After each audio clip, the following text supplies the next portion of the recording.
On va parler de logement et des enjeux de demain, avec pas mal d'enjeux justement et de notions que l'on ne maîtrise pas forcément. Avec nous un expert, Yannick Henouche, bonjour. Bonjour. Vous êtes le PDG, président directeur général du réseau de diagnostic Exim, basé à l'origine à Lille et maintenant qui a essaimé un peu partout en France. Vous venez d'écrire en fait ce livre, Demain, nos logements et lieux de vie, pour vulgariser en quelque sorte, pour mieux comprendre les enjeux du logement de demain. J'imagine que tout ça est parti d'un constat. Aujourd'hui, on est bien chez soi, on se sent bien en général chez soi. Est-ce que c'est vraiment le cas? Alors, chacun se sent bien chez soi, c'est aussi lié à sa famille, à son environnement, etc. Mais en effet, c'est vrai que le logement, c'est un enjeu pour les particuliers. Est-ce qu'on est bien chez soi? On est bien chez soi, mais il y a quelques risques. Nous, ça fait plus de 15 ans qu'on travaille dans les logements. On vient faire des diagnostics, électricité, gaz, amiante, etc. Et on commence à avoir un certain recul sur les risques encourus. Alors les risques, il ne faut pas non plus tout caricaturer. Il y a des risques que l'on connaît vraiment bien, en tout Oui, cas dans les médias électricité, maintenant, voilà, amiante, plomb, les DPE nous aident à y voir un peu plus clair quand on achète un logement. Il y a à des fait. risques quand même un peu plus mesquins, si j'allais dire, bien méconnus. Bon, gaz et électricité, c'est sûr. Oui. Risque d'incendie, risque d'électrocution, etc. Mais on a des enjeux qui sont parfois méconnus. Qualité de l'air intérieur. Est-ce que nos logements sont bien ventilés? Ça, c'est un vrai sujet. On a toujours l'impression, et c'est vrai que depuis une vingtaine d'années, les baromètres nous disent qualité d'air extérieur, c'est pollué sur telle autoroute, etc. Mais chez soi, il faut savoir, et ça c'est des chiffres de l'OMS, qui le disent que l'air intérieur est plus pollué de 5 à 7 fois par rapport à l'air extérieur. Ça paraît assez incroyable quand on parle effectivement alors, des usines, des voitures qui polluent, hein, toutes sortes de polluants. On se dit qu'en fermant la porte à la maison, en fermant les fenêtres, on est un peu à l'abri quand même, non? Oui, oui et non. Tous les jours, et depuis 30 ans, on nous dit que ce qui est important, c'est de consommer moins d'énergie et donc de mieux isoler, et ce qui est une réalité. Donc on isole de mieux en mieux et on se confine de plus en plus dans des intérieurs. Il faut savoir qu'on passe 80% de son temps en intérieur, de la maison à un transport en commun, d'un transport en commun à son bureau, son école, etc.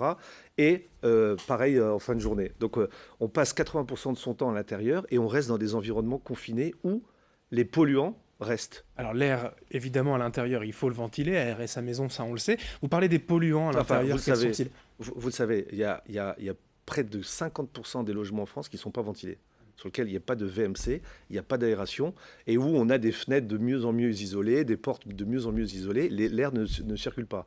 Donc les polluants restent à Qu'en l'intérieur. est-il de ces polluants? Alors vous le disiez, des polluants chimiques, par exemple, quand on nettoie sa maison, Bah, ça c'est pas quand on dit forcément sain. ah tiens, ça sent bon, bah non, le propre n'a pas d'odeur. Et donc les produits chimiques qu'on utilise, qui ont des arômes artificiels, qui utilisent des formaldéhydes, qui utilisent des polluants chimiques, bah, font qu'ils restent dans la maison. Si on n'aère pas, on les respire toute la journée de manière continue. Des produits d'entretien qui ont un contre-effet, c'est ça? Par exemple, ou des meubles. Vous achetez des meubles qui sont faits avec des bois collés, des résines, c'est les fameux formaldéhydes que j'évoquais tout à l'heure, qui dégagent une certaine odeur. On dit tiens, ça sent le neuf, mais le neuf peut être mauvais.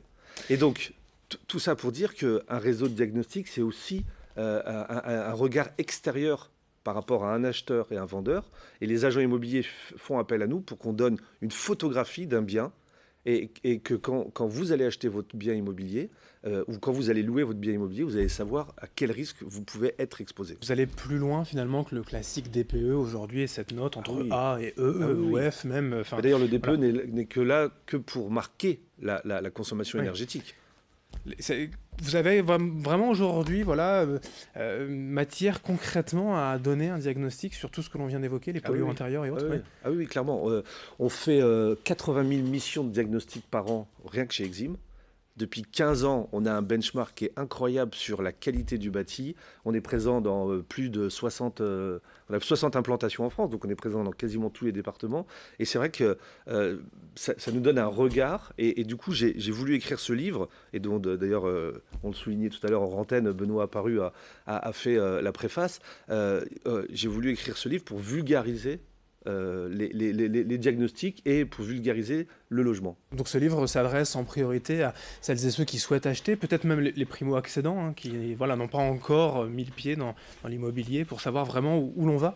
On connaît tous l'immobilier sur son emplacement. On dit d'ailleurs c'est l'emplacement qui Oui. génère le bien immobilier. Là, la maison, l'architecture, bah non, on a vraiment des belles idées. On sait comment on veut une salle de bain, une cuisine, etc.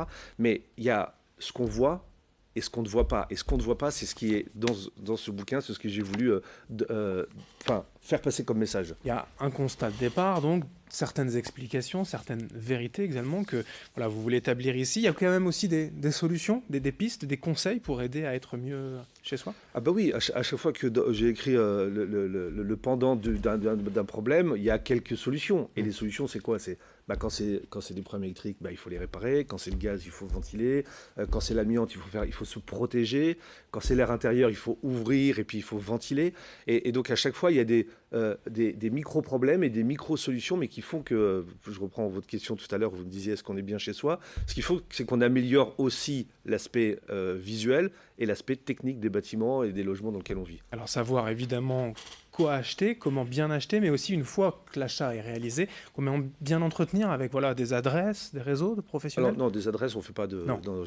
C'est un livre où j'ai intellectualisé mon métier. Il n'y a pas de référence à des entreprises, mais par contre, c'est des petites questions de bon sens qu'on se pose, et puis c'est des réalités qu'on applique, et puis qui nous protègent tous, notre famille, nos enfants. Dans les années 70, on parlait des risques électriques aux enfants. Attention, protégez vos enfants, les prises pour les enfants, etc.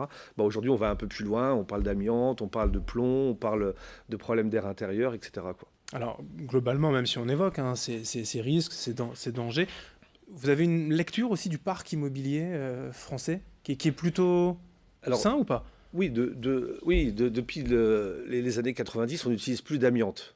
Depuis les années 2000, on a vraiment augmenté notre qualité d'isolation, avec à la fois des matériaux, on essaie d'avoir des bâtiments passifs, ou du moins à basse consommation énergétique. Donc voilà, on commence à rendre l'habitat qualitativement, énergétiquement, beaucoup plus sain et beaucoup moins énergivore. Par contre, on a encore des problématiques liées à la vétusté des maisons qui ont été construites. Nous, ici, dans le Nord, on a des maisons qui ont été construites dans les années 30, les fameuses 1930, mais il y en a dans toutes les régions de France. Et même bien au-delà. Et donc, c'est vrai que ces maisons, ces bâtiments sont plus tout à fait aux normes d'utilisation de tous les appareils électriques, etc., dans lesquels qu'on vit au quotidien. Demain, nos logements et autres lieux de vie, signé du PDG du réseau diagnostic Exim, basé à Marc-en-Barœul, Yannick Henouche. Merci d'être venu aujourd'hui nous en parler. Merci. Et merci à vous de nous avoir suivis. Dans un instant, la suite du programme.